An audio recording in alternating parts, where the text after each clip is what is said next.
या all objective and constants are linear. तो ये क्वेश्चन भी बिल्कुल सिंपल है। क्वेश्चन क्या बोलो आप, ऐसा बोल सकते हो कि ये एक तरह से जस्ट इंट्रोडक्शन है।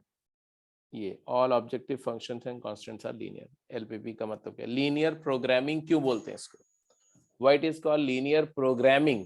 प्रोग्रामिंग वर्ड, लीनियर तो समझ में आ रहा है, लीनियर प्रॉब्लम भी समझ में आ रहा है, why it is called programming,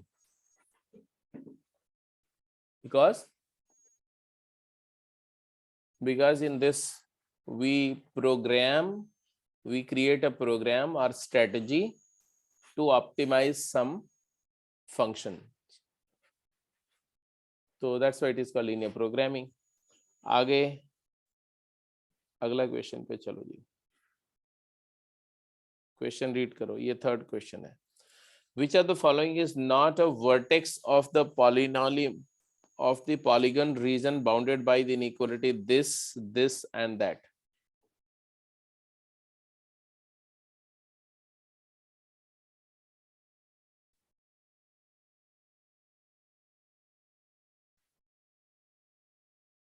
हाँ जी चलिए, तो इसके आपके पास दो इनइक्वालिटी है ना, कितनी इनइक्वालिटीज हैं, 2x + 3y < 6 है, और उसके साथ ये वाली भी है, ये दो इनइक्वालिटीज हैं। कैसे फाइंड करेंगे भाई,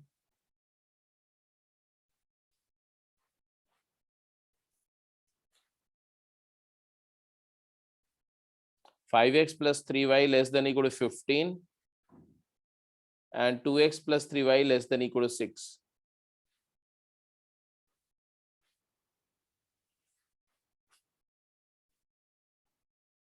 तो इसको सॉल्व करो फटाफट जल्दी से और बताओ आंसर क्या आएगा।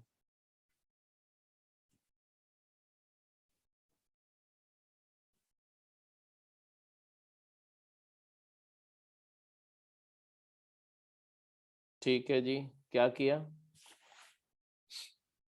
2x + 3y < 6,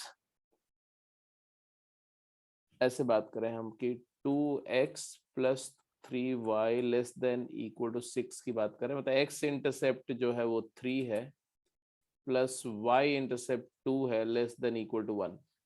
तो x intercept 3 and y intercept 2, ये 1 है, ये 2 है, ये 3 है, तो 3 0 से पास करेगा, और y इंटरसेप्ट 2 है तो ये 0 1 है, ये 2 है, ऐसे यहाँ 3 है तो ये यहाँ से पास करेगा। मतलब हमारी जो लाइन है, एक लाइन तो क्लियर दिख रही है कि वो ये वाली लाइन है, ये ऐसे वाली लाइन। अब इस लाइन का कौन सा रीजन है, that we can figure it out. दूसरी लाइन क्या है, 5x + 3y = 15, इसका x इंटरसेप्ट क्या होगा, x इंटरसेप्ट 3 होगा, बट y इंटरसेप्ट 5 होगा, x intercept 3 and y intercept 5। तो ऐसे कोई लाइन होगी ऐसे।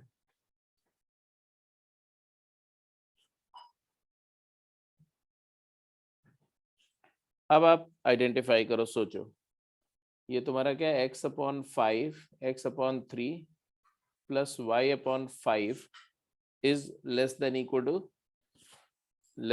1।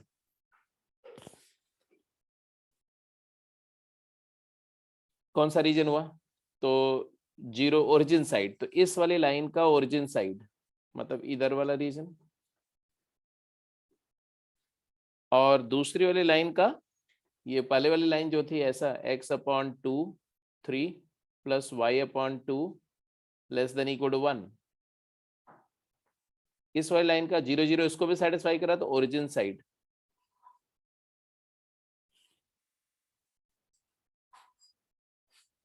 तो इसका भी ओरिजिन साइड ले लिया आपने,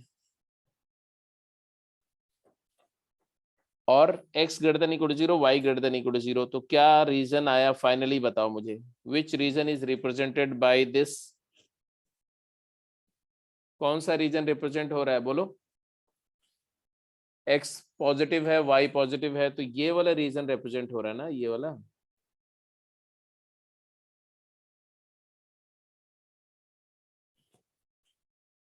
और भी नीचे वाला भी होगा, बिकॉज ये दोनों लाइन से ऐसा ऐसा ये पूरा रीजन रिप्रेजेंट हो रहा है ऐसा, इन्फिनिटी तक अनबाउंडेड रीजन है ये पूरा।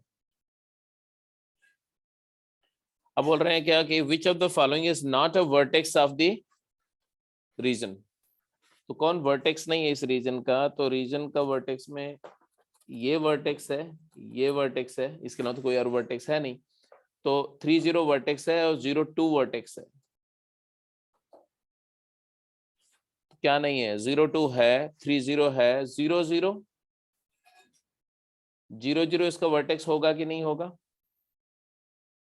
तो ऑब्वियस सी बात है कि एक्स और वाई पॉजिटिव है, तो इधर वाला पोर्शन तो हमारा शेडेड रीजन में नहीं आएगा, तो ये वर्टेक्स होगा। तो बेसिकली ये अनबाउंडेड नहीं, रादर बाउंडेड रीजन आएगा ये ट्रायंगल वाला। तो ये 00 भी वर्टेक्स होगा। तो क्या नहीं होगा? 04 नहीं होगा। तो ये 40 नहीं होगा या 04 नहीं होगा। तो आंसर क्या है इसका? आंसर आ गया डी। क्लियर है जी? अगले क्वेश्चन पे चलो। हाँ बताइए जी, क्या आंसर है इसका आपका? The solution set of the constraints x + 2y > 11 include the point. तो इसमें क्या करना चाहिए? आसानी से काम करना है तो क्या करना चाहिए? तो भाई मैं तो सीधे बोलूंगा कि पॉइंट्स को पुट करके देख लो, क्योंकि ओवरऑल तो आपके पास 4 ही पॉइंट हैं। 2,3 पुट करके देख लो, 4,3 पुट करके देख लो, 3,2। तो ये भी एक तरीका है कि आप सीधे सीधे वैल्यूज कोऑर्डिनेट्स की पुट करके और सेटिस्फाई करके भी देख सकते हो। ठीक है, अदरवाइज तो आप जानते ही हो कि आप स्ट्रेट अवे क्या कर सकते हैं।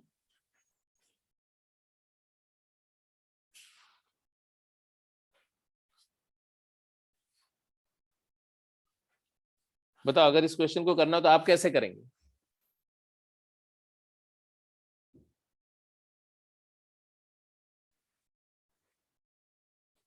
अगर इस क्वेश्चन को करना हो तो आपका क्या अप्रोच होगा?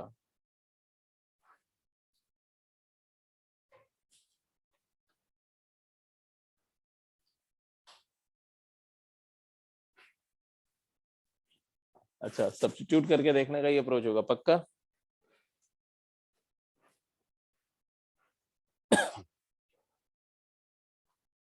तो हर एक ऑप्शन को वेरीफाई करोगे तो 2,3, तो पहला पॉइंट जो है, ए पॉइंट जो है, it doesn't satisfy the first inequality. ऐसे 4,3 doesn't satisfy the first inequality, 4,3 भी रिजेक्ट हो जाएगा।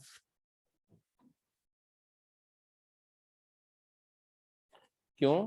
क्योंकि जो पॉइंट सोल्यूशन सेट होगा या फिजिबल रीजन में लाई करेगा वो सारी इनइक्वालिटीज को सेटिस्फाई करेगा। ऐसे अगर मैं बोलूं 3,2, तो 3,2 also doesn't satisfy the first inequality.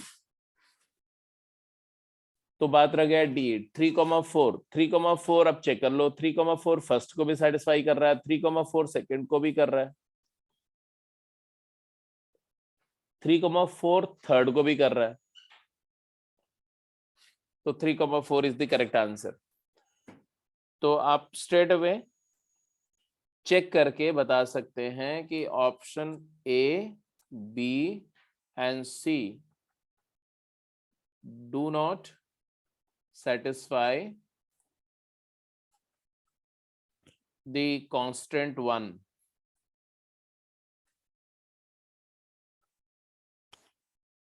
ठीक है, and the any point of the feasible region, any point of the feasible solution region shall satisfy all constants, all constants। तो एक भी कांस्टेंट इक्वेशन या इनइक्वालिटी को अगर वो पॉइंट सेटिस्फाई नहीं कर रहा है तो वो पॉइंट सोल्यूशन का फिजिबल रीजन में लाई नहीं करेगा, फिजिबल सोल्यूशन रीजन का पॉइंट नहीं हो सकता। That's it. Next question.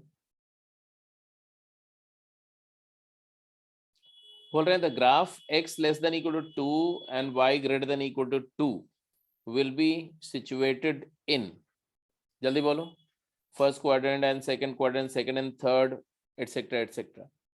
x less than equal to 2 and y greater than equal to 2। अब ये तो बहुत सिंपल सा क्वेश्चन है भाई। अगर मैं स्ट्रेट वे ऐसे बोलूं तो x इक्वल टू 2 ये लाइन होगी और y इक्वल टू 2 ये लाइन हो गई। ये मान लो आपका कोऑर्डिनेट फ्रेम है।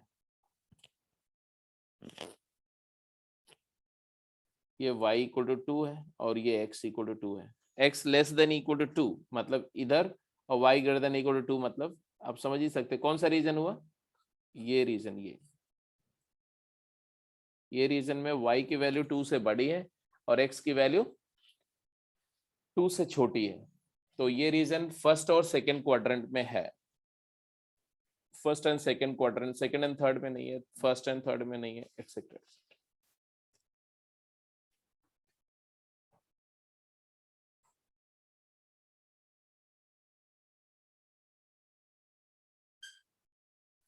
Inequality y minus x less than equal to 0. Y minus x less than equal to 0 represents what? बताओ भाई। y minus x less than equal to 0 को आप कैसे आइडेंटिफाई करेंगे? तो पहले आप y plus x 0,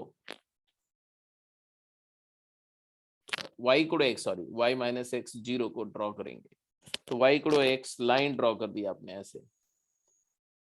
अब ये लाइन है y minus x equal to 0 और हमें इनइक्वालिटी चाहिए, इसका पॉजिटिव रीजन। तो कोई भी एक टेस्ट पॉइंट ले लो अदर देन,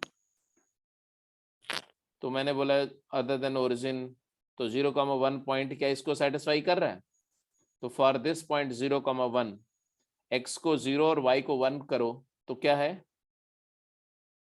1 माइनस 0 पॉजिटिव है, तो this is y minus x greater than 0 region and lower one is y minus x less than 0 region. थोड़ा सा सेंस भी कर सकते हैं आप कुछ ऐसे कि भाई इस पर y और x कोऑर्डिनेट सेम है, इसके ऊपर जाएंगे तो y कोऑर्डिनेट बड़ा हो जाएगा x से, इसके नीचे आएंगे तो y कोऑर्डिनेट छोटा हो जाएगा। तो वहां से ही बोल सकते हैं। बोला गया y minus x less than equal to 0 region कौन सा रीजन है? तो ये वाला रीजन है, रीजन लाइंग बिलो। तो ऑब्वियस सी बात है कि आंसर आया the half plane that contains the positive x axis, closed half plane, close तो होगा, above the line y equal to x that contains positive y axis, गलत है। Half plane that contains the negative x axis, गलत है। Half plane that contains the positive y axis, गलत है। तो actually half plane that contains the positive x axis and negative y axis, तो positive x axis और negative y axis को contain करता हुआ हाफ प्लेन होगा। आंसर क्या आया? ए ऑप्शन होगा, बिल्कुल सही, ऑप्शन ए करेक्ट है।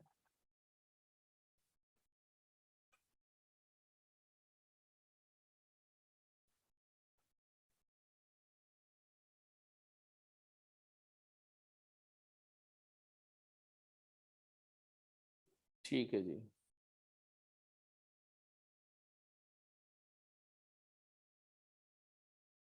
बोल रहे हैं for the following feasible region the linear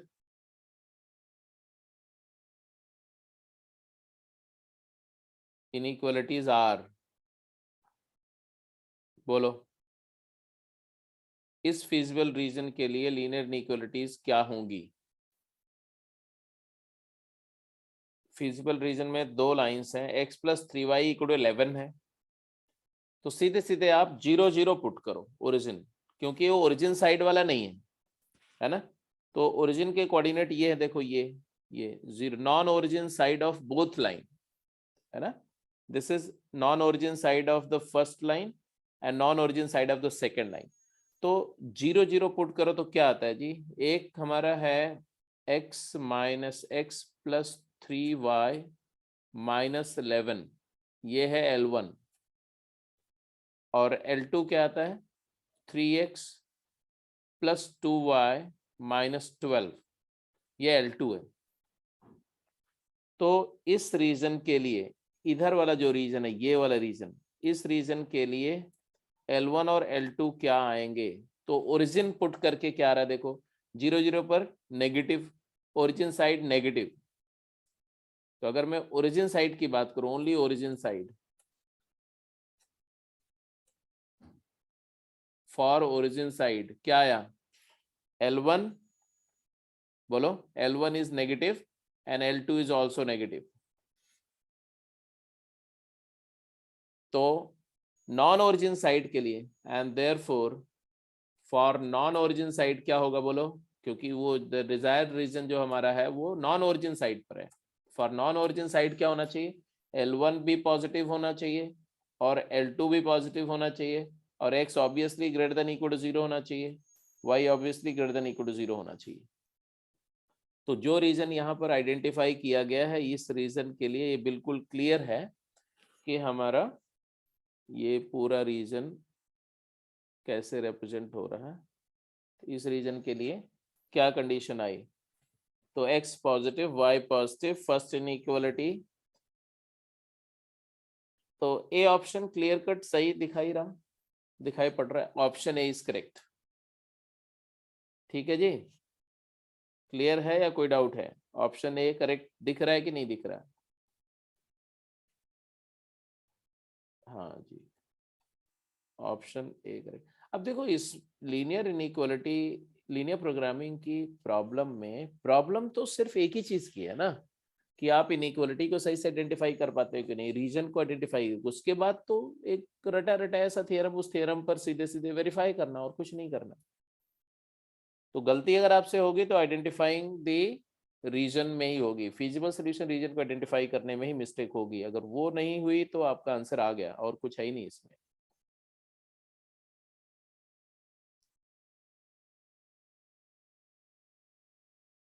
चलो ये क्वेश्चन करो, ये वाला क्वेश्चन। हाँ, क्या बोला?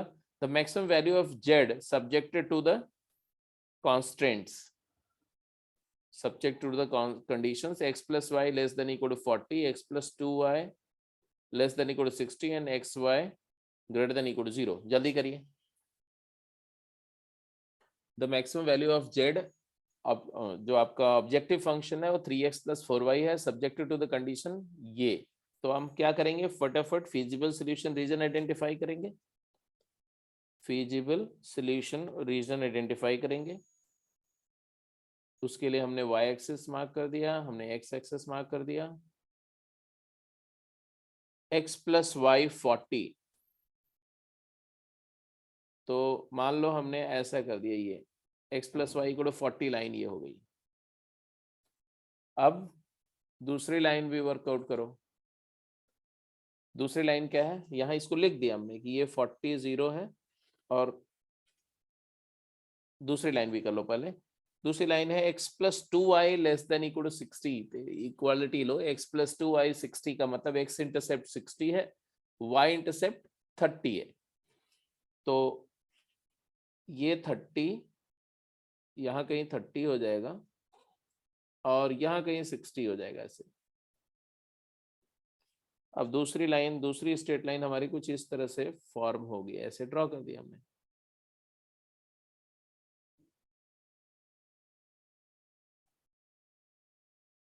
समझ में आ रहा है ना? कोई भी लाइन को ड्रॉ करना होगा तो हमें क्या करना पड़ेगा, हमें टू इंटरसेप्ट फॉर्म में कन्वर्ट करके सोचना चाहिए। वो सबसे आसान तरीका होता है लाइन को ड्रॉ करने का। अब ये लाइन मार्क कर दो, कौन कौन सी लाइन आपने ली है, बोलो। पहली वाली लाइन क्या थी? ये वाली लाइन थी x plus y equal to 40, और ये वाली लाइन क्या है, x plus 2y equal to 60। अब L1 ग्रेटर देन 0 चाहिए, तो दोनों लाइन का रीजन मार्क कर देते हैं। ठीक है, रीजन मार्क करने का क्या तरीका, 0 0 पुट करो इसमें। L1, अगर मैं इसको L1 बोलता हूं तो L1 क्या है, x प्लस वाई माइनस 40, और L2 क्या है, L2 है x plus 2y minus 60।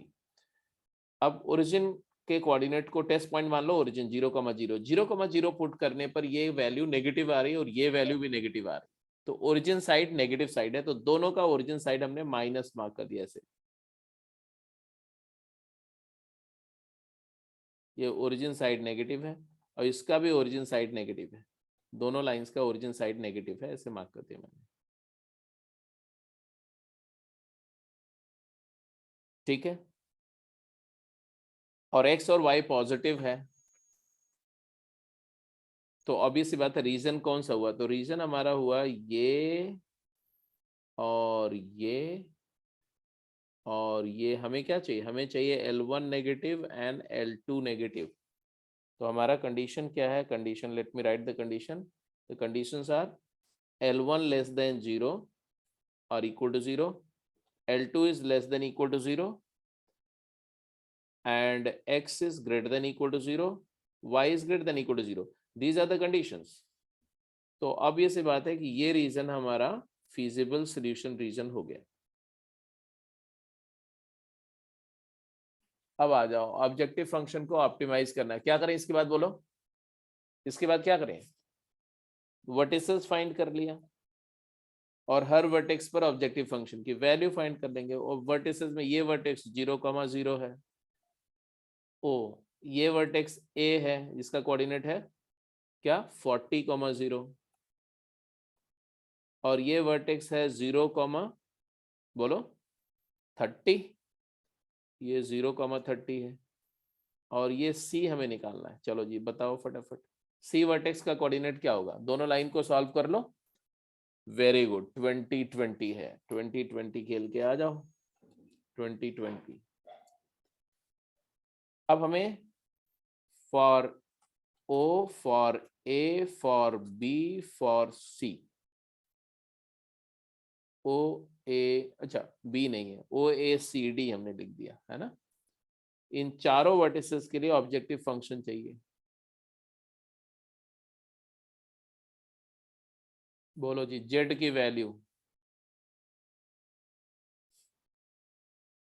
And Z, Z की वैल्यू फर्स्ट के लिए तो 0 ही आ रही, सेकंड के लिए क्या आ रही है 3। हमारा जेड क्या है, जेड हमारा ऑब्जेक्टिव फंक्शन है 3x + 4y। तो ऑब्वियस सी बात है कि जब x और y मैक्सिमम होगा उसी से करेंगे, तो 40 पर क्या आ रहा है जी, 40 पर 120, सी पर क्या आ रहा है 20 पर क्या आ रहा है 20 140, और डी पर क्या आ रहा है डी 030 पर क्या आ रहा है 120। तो ऑब्वियस सी बात है कि ए और डी पर 120 आ रहा है, सी पर हमारा मैक्स वैल्यू आ रहा है, सी पर। तो बोला गया क्या, the maximum value of the objective function subjected to the condition is, तो आंसर आया डी 120।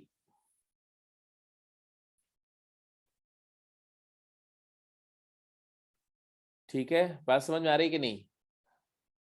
अब इसमें कौन सी रॉकेट साइंस है, लीनियर इनइक्वालिटी को सॉल्व करना आता है तो you are well done with this. चलिए अगला क्वेश्चन पे चलते हैं, नेक्स्ट क्वेश्चन।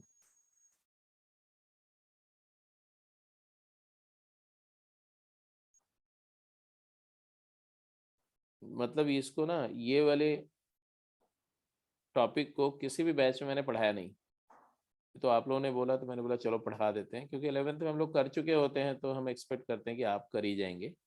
एनीवे चलिए, बोल रहे हैं this is the linear programming problem max Z. अब x1 + x2 है, अब x1 को x ले लो, x2 को y ले लो, इसमें क्या फर्क पड़ता है ना, इससे कोई फर्क नहीं पड़ता। चलिए बताइए भाई, max Z, Z equal to x1 + x2 such that 2x1 minus x2 is greater than equal to 1, x1 is less than, क्या करें तो इसकी इनइक्वालिटीज को हम लिख दिया जाए। चलिए इस प्रॉब्लम में आपको क्या करना है वो आप, मैं बोल ही चुका हूँ, आप लिखिए जरा इस प्रॉब्लम में, तो ऐसे लिखिए, इस प्रॉब्लम को थोड़ा सा रीराइट कर लीजिए। ऑब्जेक्टिव फंक्शन जेड को लिखो x + y, फिर कांस्टेंट इनइक्वालिटीज लिखो 2x - y + 1 greater than 0 and x + y is less than equal to 3 या -3। और x is less than equal to 2 and y is greater than equal to 0। ये हमारा constants है। अब फटाफट हम इसको फिगर आउट करेंगे फीजिबल सोल्यूशन रीजन के पॉइंट ऑफ व्यू से। तो ये जो फर्स्ट लाइन है, सेकेंड लाइन है, ये है 3 intercept x and 3 intercept y, x and y both intercepts are 3। तो ये हमने ऐसे लाइन एक ड्रॉ कर दी ऐसे अप्रॉक्सीमेटली, ठीक है। जो ये वाली लाइन है, इसमें अगर आप राइट साइड में 1 को ले जाओ, 1 को -1 करो और डिवाइड करो, तो x इंटरसेप्ट -½ आएगा और y इंटरसेप्ट 1 आएगा। तो x इंटरसेप्ट हाफ और y इंटरसेप्ट 1, तो 1 तो ये हो गया और -½ यहाँ हो गया, है ना, ऐसे वो लाइन ऐसे आएगी ऐसे। तो रफली हमने ड्रॉ कर दिया। अब जरा दोनों लाइंस को मार्क कर दो। ये कौन सी लाइन है? ये लाइन है 2x minus y plus 1 equal to 0। और ये वाली लाइन कौन सी है? ये लाइन है तुम्हारी x plus y minus 3 equal to 0। अब हमें देखना है कि ये दोनों लाइंस का तो पोलैरिटी मार्क कर दो, तो ओरिजिन साइड से चेक कर दो, है ना। 0 0 पुट करके इसमें सेटिस्फाई कर रहे हैं, यस। तो ओरिजिन साइड, इस लाइन का ओरिजिन साइड इधर है, मतलब जो इनइक्वालिटी है ओरिजिन साइड पर है। और 0 0 पुट करके सेकेंड इनइक्वालिटी भी सेटिस्फाई हो रही, तो इसका भी ओरिजिन साइड इधर है, इसका ओरिजिन साइड ये वाला रीजन है। तो दोनों इनइक्वालिटी को सेटिस्फाई करने वाला जो रीजन है वो दोनों इनइक्वालिटी का रिस्पेक्टिवली ओरिजिन साइड है। तो we have to consider origin side of both lines, origin side of both lines. तो feasible solution reason is at origin side of both lines। और इसके साथ अभी एक और इनइक्वालिटी थी कि x is less than equal to 2।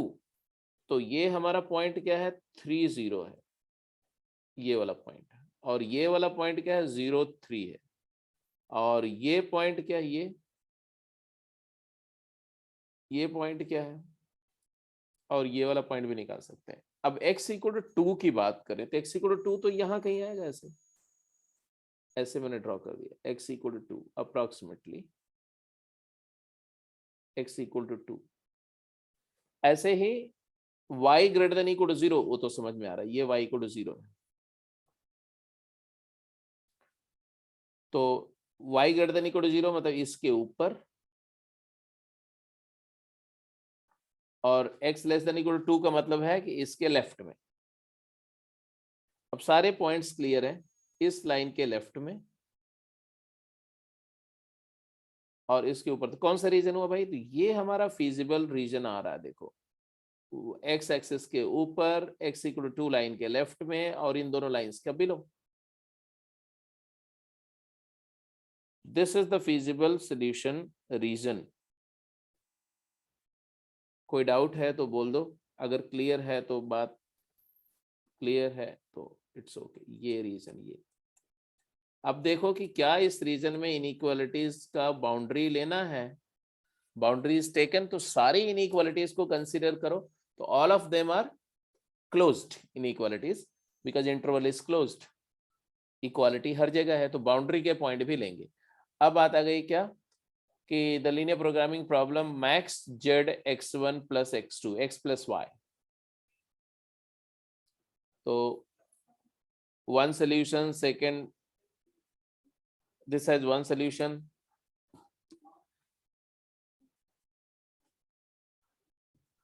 second and third quadrant, first and third quadrant, third and fourth quadrant। क्या कहानी है? सेकेंड एंड थर्ड क्वाड्रेंट नहीं है जी, सारा का सारा जब आपने बोल दिया कि x की value less than equal to 3 होगी, 2 होगी, और y की value greater than equal to 0 होगी। हाँ, तो एक सेकेंड, इसमें y greater than equal to 0 तो ठीक है, x less than equal to 2 में इधर वाला रीजन भी आ जाएगा ना, ये रीजन भी आ जाएगा, सॉरी ऐसा रीजन आएगा। हाँ हाँ, लेफ्ट वाला ट्राइंगल वाला रीजन भी आएगा, डेफिनेटली आएगा। इसलिए अब मैंने यहाँ तक कंसिडर कर लिया, देख लो आप यहाँ तक, मतलब थोड़ा सा मैं मॉडिफाई कर दे रहा हूँ, ये यहाँ से यहाँ तक, और ये और ये और ये रीजन है।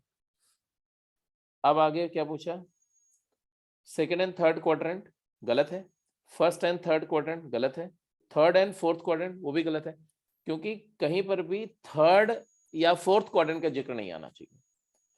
तो कौन कौन से आपने रूल आउट कर दिए जी, ये ऑप्शन गलत हो गया, ये ऑप्शन गलत हो गया, ये ऑप्शन भी गलत हो गया। अब बात कर रहे हैं वन सोल्यूशन,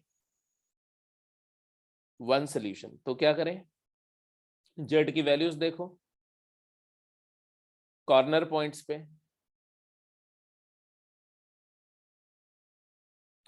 अरे फर्स्ट एंड सेकंड क्वाड्रेंट करके कोई ऑप्शन है क्या, नहीं है ना, तो उस पर क्यों सोच रहे हो आप, तीन ऑप्शन रूल आउट हुए तो वन सोल्यूशन का आंसर ही सही है। अब उसको हम कैसे, मतलब एक्चुअली सॉल्व करके निकालना होगा तो क्या करेंगे, हम कॉर्नर पॉइंट पे वैल्यूज निकालेंगे। कॉर्नर पॉइंट्स क्या क्या थे, तो ये वाला वैल्यू, ये वाला पॉइंट क्या है, ये वाला पॉइंट है 2 0, एक कॉर्नर पॉइंट है। ये कॉर्नर पॉइंट क्या है 2,1, ये कॉर्नर पॉइंट क्या है -0.5, वो कहां से आ गया कॉर्नर पॉइंट भाई, दोनों लाइन को सॉल्व करेंगे। अच्छा ये वाला बता रहे हैं, अच्छा जी ओके, -0.5, मानते हैं आपकी बात को। ये वाला पॉइंट बताओ, ये वाला पॉइंट, तो ये वाला पॉइंट का कोऑर्डिनेट क्या है जल्दी बोलो, दोनों लाइन को सॉल्व करना है आपको, तो 2x minus Y equal to -1 है, और एक है x plus y equal to 3, add कर दो तो 3x इज इक्वल टू 2, तो x is equal to 2/3, x की वैल्यू 2/3 आएगी, और y की वैल्यू क्या आएगी जल्दी बताओ फटाफट क्विक।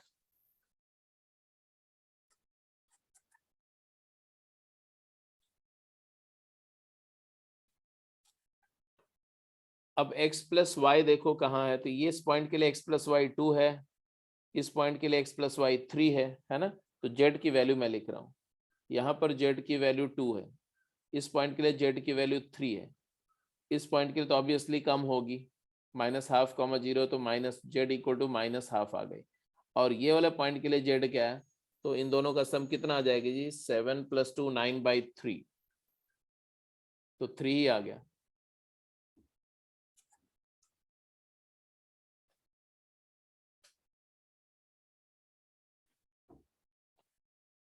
तो देखो 2/3, 7/3 के लिए भी Z3 आ रहा है,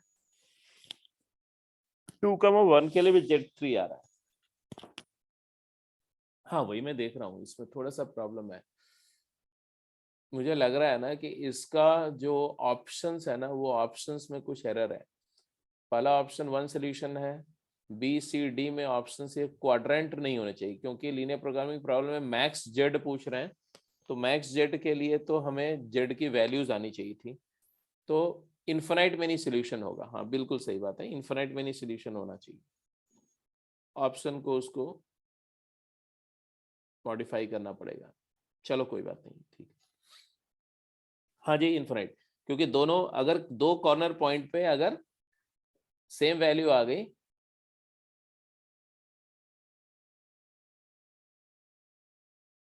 बिल्कुल क्यों नहीं हो सकता, कांस्टेंट इक्वेशंस जब हैं और उसमें नॉन नेगेटिव कांस्टेंट्स की रेस्ट्रिक्शन नहीं है, तो जेड नेगेटिव भी हो सकता है, बिल्कुल हो सकता है, ऐसा क्या प्रॉब्लम।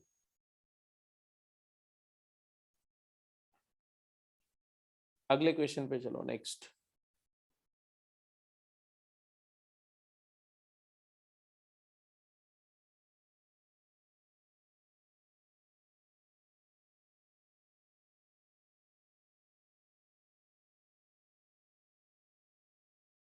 चलो ये तो थ्योरेटिकल बातें हैं तो कर ही जाएंगे, ये प्रॉब्लम करो जी।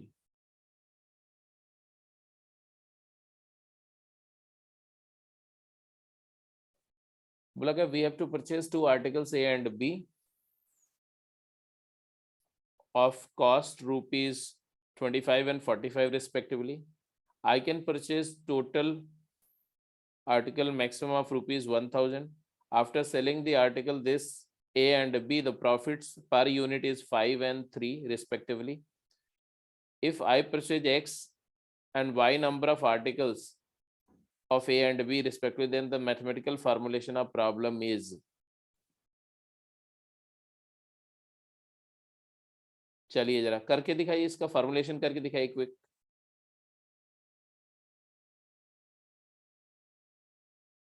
फॉर्मुलेशन करके दिखाइए।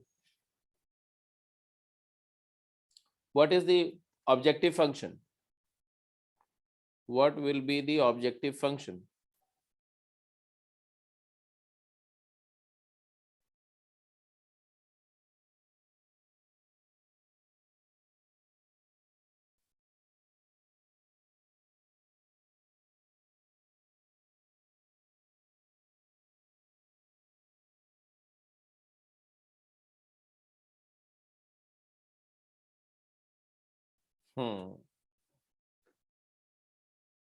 तो सिचुएशन कुछ ऐसी है कि जेड तुम्हारा हो गया एक्स, ए का 5 और बी का 3 है प्रॉफिट, तो 5x + 3y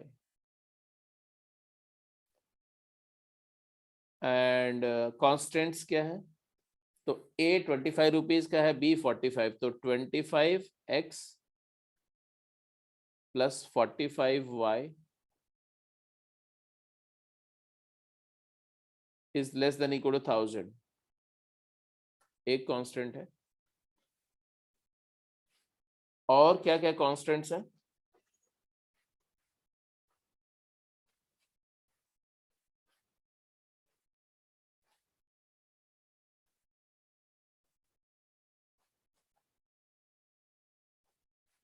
x is greater than equal to 0 and y is greater than equal to 0.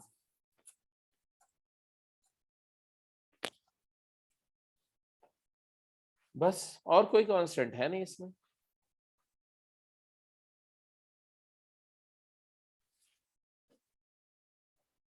और कोई कांस्टेंट नहीं है, तो अब देख लो कौन कौन सा ऑप्शन तुम्हारा सही हो जाएगा। पहला तो गलत ही हो गया, दूसरा वाला ऑप्शन में देखो x ग्रेटर देन, ये दूसरा वाला सही है, बी ऑप्शन सही।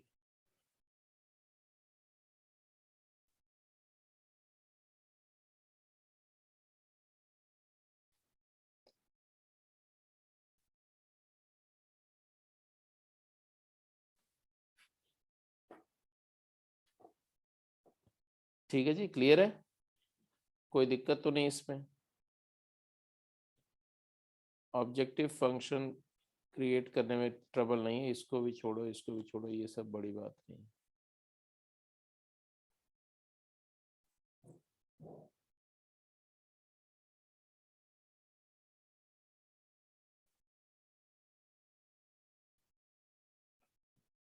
चलिए जरा इसकी बात करिए।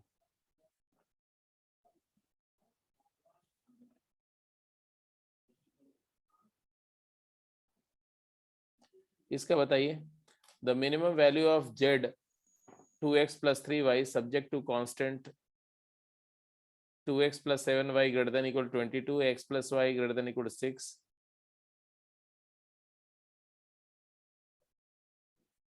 निकाल के बताइए जरा, तो कैलकुलेट करिए।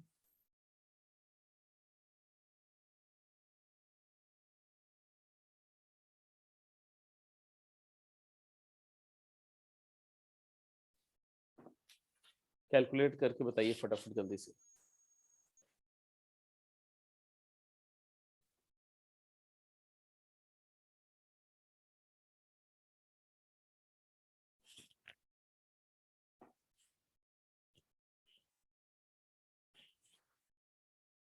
कंडीशंस लिख दे रहा हूं मैं, अलग से लिख दे रहा हूँ, अब आप फिर आप अच्छे से कर सकते हैं। कंडीशंस क्या क्या है जी, ऑब्जेक्टिव फंक्शन तुम्हारा है z is equal to 2x + 3y, subjected to the constants जो है, कांस्टेंट्स हैं 2x + 7y greater than equal to 22, अगला कांस्टेंट है x plus y greater than equal to 6। अगला कांस्टेंट है 5x plus y greater than equal to 10 and non negative constant है x and y, ये दोनों जो है ग्रेटर देन इक्वल टू 0। ये कांस्टेंट इक्वेशन है, ये ऑब्जेक्टिव फंक्शन है। ऑप्टिमाइज करना है आपको, जल्दी करिए।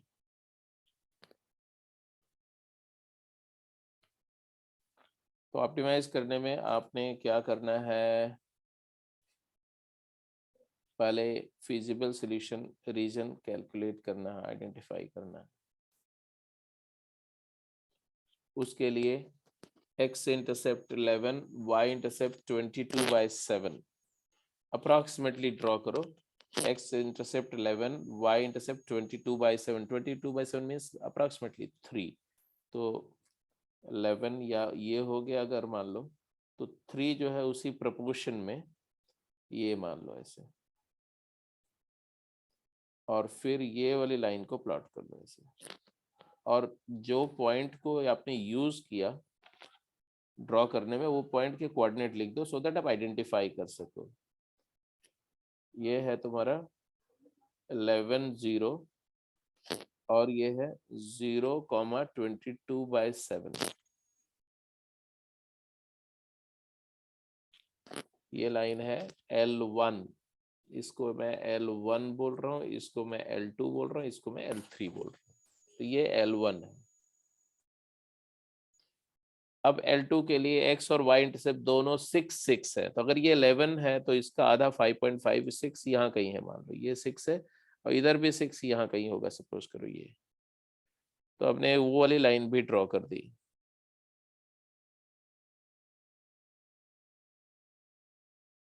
L2 लाइन भी ड्रॉ कर दी सब, L2। इसके पॉइंट्स क्या है, ये आया 6 0 और ये आया 0 6। तो L1 हो गया, L2 हो गया। L3 लाइन क्या है, x इंटरसेप्ट 2 है और y इंटरसेप्ट 10 है। x इंटरसेप्ट 2 तो 6 का 1/3 2 यहाँ कहीं आएगा यहाँ, और y इंटरसेप्ट 10 है, 10 तो 6 ये है, तो यहाँ कहीं आएगा ऐसे। तो let us draw the third line as well. ये तीसरी लाइन है L3। अब ये तीनों लाइन ड्रॉ करने के बाद आपका इनइक्वालिटी का रीजन आइडेंटिफाई करना होता है कि L1 0 का, तो देखो तो ये इनमें से कोई भी लाइन 0 0 से नहीं पास कर रही है, तो 0 0 को टेस्ट पॉइंट मान करके और रीजन मार्क कर दो। ओरिजिन साइड, ओरिजिन साइड का साइन क्या है, ओरिजिन साइड में L1 क्या है, पॉजिटिव है कि नेगेटिव, ये आइडेंटिफाई करना आपको। तो L1 0 0 सेटिस्फाई कर रहा है इस इनइक्वालिटी को, ये नहीं कर रहा है, मतलब ये नॉन ओरिजिन साइड पर है। तो L1 का नॉन ओरिजिन साइड लेना है, L1 का नॉन ओरिजिन साइड। तो ले लेते हैं जी, L1 का नॉन ओरिजिन साइड कौन सा साइड हुआ, यही हुआ ना, L1 ग्रेटर देन 0, ये वाले रीजन, पॉजिटिव रीजन।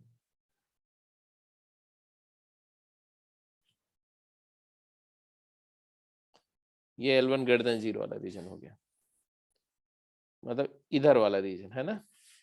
अब L2 इसको 0 0 सेटिस्फाई कर रहा है, इसको भी नहीं कर रहा है, तो L2 का भी non origin side, origin doesn't satisfy this inequality, तो L2 का भी नॉन ओरिजिन साइड लेना है, तो L2 पॉजिटिव, ये वाला रीजन हो गया।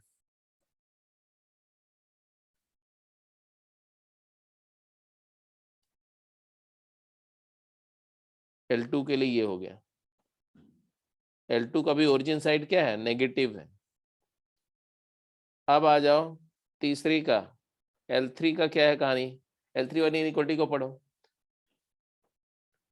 0 0 इसको भी नहीं सही, इसका तीसरे का भी नॉन ओरिजिन साइड लेना है, मतलब पॉजिटिव साइड लेना है, ओरिजिन साइड नेगेटिव है, तो तीसरी इनइक्वालिटी का भी हमारा साइन स्कीम क्लियर है, ये वाला पॉजिटिव साइड है।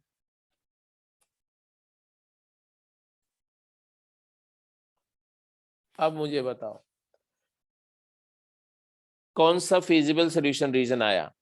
तो L3 का भी अपोजिट टू ओरिजिन, L2 का भी अपोजिट टू ओरिजिन, L1 का भी अपोजिट टू ओरिजिन। तो हमारा जो फिजिबल सोल्यूशन रीजन या स्पेस बन रहा है वो कौन सा बना। तो ये बना ये वाला रीजन, ये दिस रीजन। एक्स भी पॉजिटिव है, यहां से ऐसे।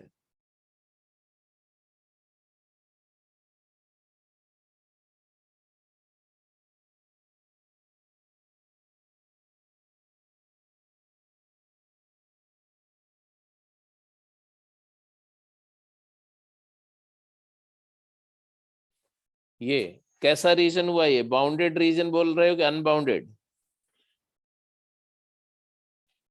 It is an unbounded region. Question क्या था, क्वेश्चन को फिर से पढ़ो, क्या था क्वेश्चन।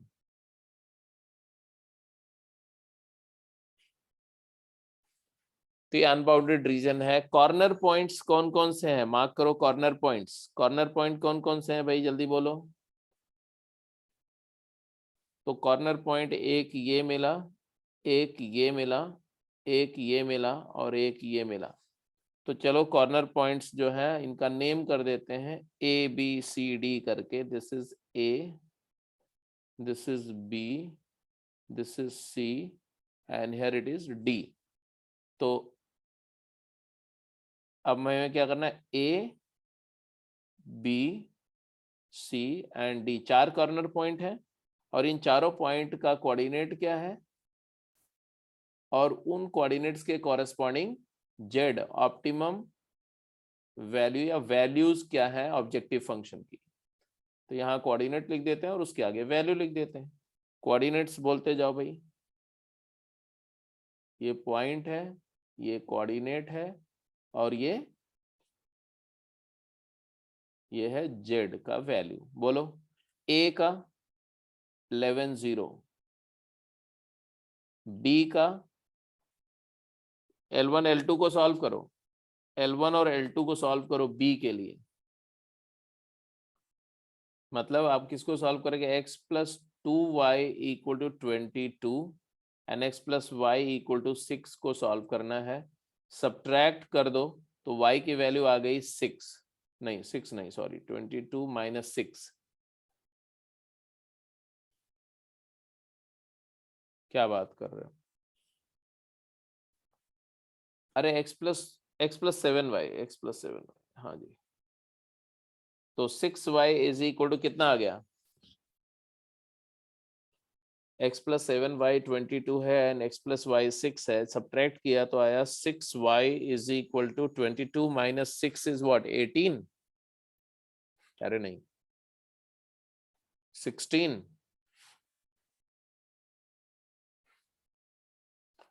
2x है, ओके।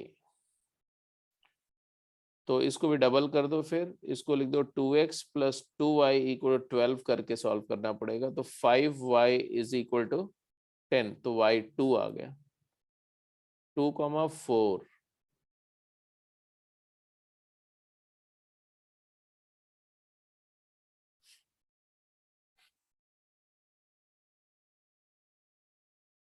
हम्म 4,2। तो y कोऑर्डिनेट आ गया तुम्हारा 2 और y कोऑर्डिनेट 2 आ गया तो x कोऑर्डिनेट आ गया 4। ऑब्जेक्टिव फंक्शन की वैल्यू क्या होगी, 4 2 8 एंड 6 8 6 14। 11 0 पर ऑब्जेक्टिव फंक्शन की वैल्यू क्या थी, 11 0 22। सी पॉइंट का कोऑर्डिनेट क्या है, सी का। सी के लिए हम L2 और L3 को सॉल्व करेंगे। L2 मतलब x plus y equal to 6 को और L3 मतलब 5x plus y equal to 10 को। तो देखो सीधे सीधे सब्ट्रैक्ट करो तो x आ गया, x की वैल्यू 1 आ गई, x को 1 डालो तो y 5 आएगा, 1,5 है सी। 1,5 पर z की वैल्यू क्या रही है, 1 2 15, 15 प्लस 2 17 आ रही। लास्टली डी पे आ जाओ। डी कोऑर्डिनेट क्लियर कट दिख रहा है। L3 का y कोऑर्डिनेट क्या था जी? 10। ये 10 0 है साहब। तो 10 0 पर हमारा ऑप्टिमल वैल्यू क्या आई? 10 0 पर वैल्यू क्या आई? 20। अब इन सब में हमें क्या करना था? हमें जेड को मैक्सिमाइज करना था कि मिनिमाइज? हाँ, 0,10। 1 सेकेंड, या हाँ, तो इस पे वैल्यू क्या आई 0,10 पे? 0,10 पे वैल्यू कितनी आई? 30। ओके, अब क्वेश्चन क्या था? क्वेश्चन क्या था? पढ़िए। The minimum value of this, minimum value of this. तो इनमें से मिनिमम वैल्यू कौन सी है? ये स्मॉल m आ गया, ये हो गया तुम्हारा स्मॉल m। अब ये वैल्यू एक्चुअली मिनिमम वैल्यू है या नहीं है, इसके लिए हम क्या करेंगे? बिकॉज ये अनबाउंडेड रीजन है, तो अनबाउंडेड रीजन के लिए मैंने क्या बोला था? जो कॉन्स्टेंट, सॉरी, जो ऑब्जेक्टिव फंक्शन है 2x + 3y, 2x + 3y, 2x + 3y की वैल्यू 14 से कम हो सकती है या नहीं हो सकती, हमें यही देखना है। तो लेस देन इक्वल टू 14 या लेस देन 14 रीजन को देखते हैं कि 2x + 3y less than equal to 14 या z less than equal to 14 या z लेस देन 14 कहाँ है। तो ये वाली इनइक्वालिटी को देखो, 2x + 3y इक्वल टू 14, मतलब इसको देखो तो x intercept 7 plus y divided by 14/3 -1 less than equal to 0। x intercept 7 चाहिए, तो ये 6 है, 7 यहाँ कहीं होगा, यहाँ। और y इंटरसेप्ट 14/3, 14/3 मतलब ये 22/7 है। 14/3 मतलब हो गया, ये हो गया तुम्हारा 3 पॉइंट समथिंग, ये हो गया 4 पॉइंट समथिंग। अच्छा, L2 का ये 6 था ना, 6 तो इसके नीचे यहीं कहीं आएगा, यहाँ पर, यहाँ। ठीक है, अब इन दोनों पॉइंट से ज्वाइन करती हुई लाइन, तो ये सिर्फ ये देखना है कि B उस पर है कि नहीं। हेलो, ऐसे एक लाइन जाएगी ऐसे, हमें सिर्फ चेक करना है कि B उस पर है कि नहीं। B पॉइंट का कोऑर्डिनेट क्या था? 4,2। 4,2 इसको सेटिस्फाई कर रहा है क्या? 4 2 8, 6 14, बिल्कुल सही है। तो यहीं से पास करती हुई है ये लाइन। ये कौन सी लाइन है भाई? ये कौन सी लाइन है? ऑब्जेक्टिव फंक्शन को मिनिमम वैल्यू से इक्वेट करती हुई लाइन है। अब इस लाइन के रिस्पेक्ट में हमें क्या देखना है? हम क्या ढूंढना चाह रहे हैं, पहले इसकी बात कर लो। क्या ढूंढना चाह रहे हैं? हम ढूंढना चाह रहे हैं कि इस line z less then m कौन सा रीजन है। तो 0 0 सेटिस्फाई कर रहा है इस ऑब्जेक्टिव फंक्शन का हाफ प्लेन को। ऑब्जेक्टिव फंक्शन का हाफ प्लेन से जो इनइक्वालिटी फॉर्म हुई, क्या वो ओरिजिन साइड है इस लाइन का या नॉन ओरिजिन साइड है, ये बताओ मुझे पहले। तो ये मैंने लिख दिया, it is 2x + 3y equal to 14 line है। 0,0 -14 कर दो। 0 0 पर ये नेगेटिव आ रहा है, तो इसका ओरिजिन साइड चाहिए, तो इधर वाला साइड चाहिए। इस साइड में जो एक्स वाई है, उस एक्स वाई के लिए ऑब्जेक्टिव फंक्शन की वैल्यू 14 से कम आएगी, राइट। इसका मतलब ये हुआ कि फीजिबल सॉल्यूशन रीजन और इस रीजन का, ये वाले फीजिबल सॉल्यूशन रीजन को मैंने R1 बोल दिया और इस रीजन को मैंने R2 बोल दिया। तो R1 क्या है साहब? R1 is FSR, feasible solution region, and R2 क्या है? R2 is Z less than equal to 14। हालांकि इक्वालिटी हटा भी दो, इक्वालिटी की मुझे क्या जरूरत है, हमें तो यही पता करना ना कि उससे छोटी वैल्यू हो सकती नहीं, इक्वल हो जाए तो भी तो हमारा सोल्यूशन वही रहेगा। तो दोनों में कुछ कॉमन है? Is there anything common? तो because R1 intersection R2 is null set. इसका मतलब क्या हुआ? इसका मतलब हुआ कि जो फिजिबल सॉल्यूशन रीजन है उस रीजन के लिए लीस्ट वैल्यू हमने बोला 14 है, और 14 से लेस ऑब्जेक्टिव फंक्शन की वैल्यू लेस देन 14 वाला जो रीजन है उसका फिजिबल सॉल्यूशन रीजन के साथ कोई इंटरसेक्शन नहीं है। तो हमारा क्या आया? फाइनल आंसर क्या है? अगर इंटरसेक्शन आ जाता तो क्या मतलब होता? इंटरसेक्शन आने का मतलब है कि जो कॉमन रीजन आता दोनों का, उस रीजन के पॉइंट के लिए, उस रीजन के पॉइंट्स के लिए जो ऑब्जेक्टिव फंक्शन की वैल्यू ऑफ 14 से छोटी हो सकती है, तो यहाँ 14 से छोटी नहीं हो सकती। And therefore objective function z,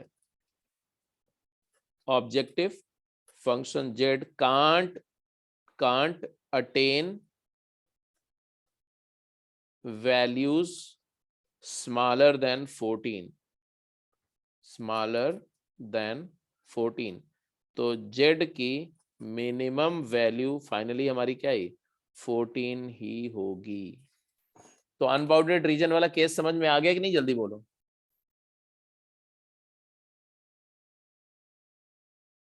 ठीक है, तो बाउंडेड रीजन के केसेस भी हो गया, अनबाउंडेड का भी केस हो गया। ऐसे अनबाउंडेड का मैक्सिमम वाला भी हो जाएगा कि नहीं?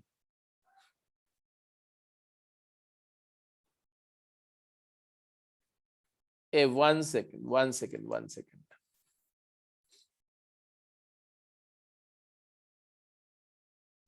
हाँ जी, हाँ जी, बिल्कुल। अगर दोनों का इंटरसेक्शन कुछ आता तो उस केस में सोल्यूशन नो सोल्यूशन हो जाएगा।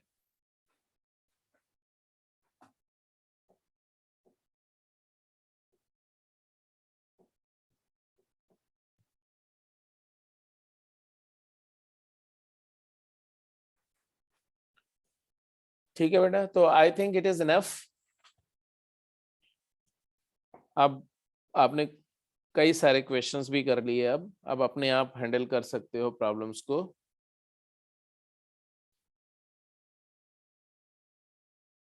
ठीक है, तो मैं चाहूंगा कि ये जो आपकी गेम है ना, इसके क्वेश्चंस को करो। लेकिन उससे पहले मैंने बोला भी था एनसीईआरटी कर लो, तो एनसीईआरटी करने से भी आपको बिल्कुल कमांड आ जाएगा। ठीक है, एनसीईआरटी के क्वेश्चन कर लोगे तो कमांड आ जाएगा। और फिर ये सेकंड गेम जो है ना, जो इसके क्वेश्चन मैं अभी सॉल्व कर रहा था, इसके जो बचे हुए क्वेश्चन है वो कर जाओ। तो उसके उसके बाद तो आप कहीं से भी क्वेश्चन कर लेंगे, करते रहेंगे आराम से। ठीक है, तो let me close the call for today. ये चैप्टर खत्म हो गया, अब अगला चैप्टर तो अगली क्लास में स्टार्ट करेंगे, राइट?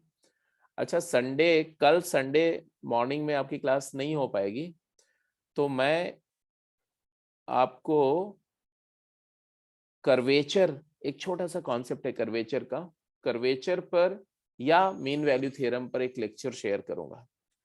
ठीक है, तो उसको आप देखना, एक एक लेक्चर में शेयर करता रहूंगा, उसको आप देख लेंगे।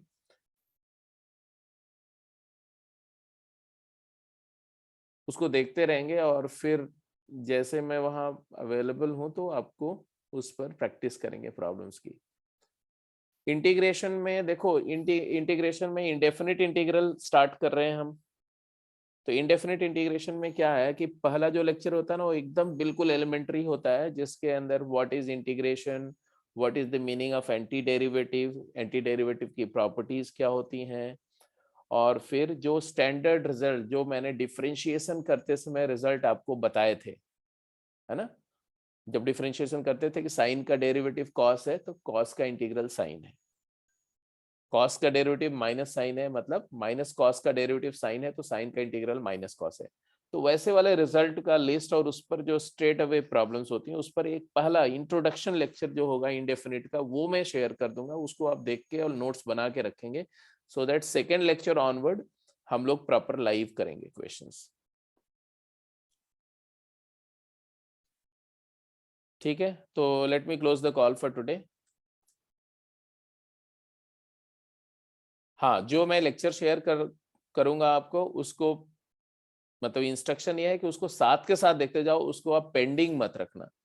बेशक अगर आपको लगता है कि दो ही लेक्चर शेयर करना करना है या 3 ही करने हैं अगले 4 दिन में, तो आप वो मुझे बता दो। 2 बोलोगे तो मैं 2 ही शेयर करूंगा, लेकिन जो लेक्चर मैं शेयर करूं उसको आप पेंडिंग नहीं रखो, उसको पूरा कंप्लीट साथ के साथ करते जाओ, ठीक है। और वो भी मैं लेक्चर अब इस पे नहीं शेयर करूंगा व्हाट्सएप ग्रुप पे, मैं वो लेक्चर आपका जो ऐप पे अपलोड करा दे रहा हूँ, और वहीं से आप देखेंगे, सो दैट मैं उसको चेक भी कर सकूं, मॉनिटर कर सकूं कितने बच्चों ने वॉच किया लेक्चर को, क्योंकि यहाँ पर ग्रुप पे शेयर करने पर पता नहीं चलता, तो आपकी बात पर ही भरोसा करना पड़ता है, और आप लोग कई बार भरोसे के लायक काम करते नहीं।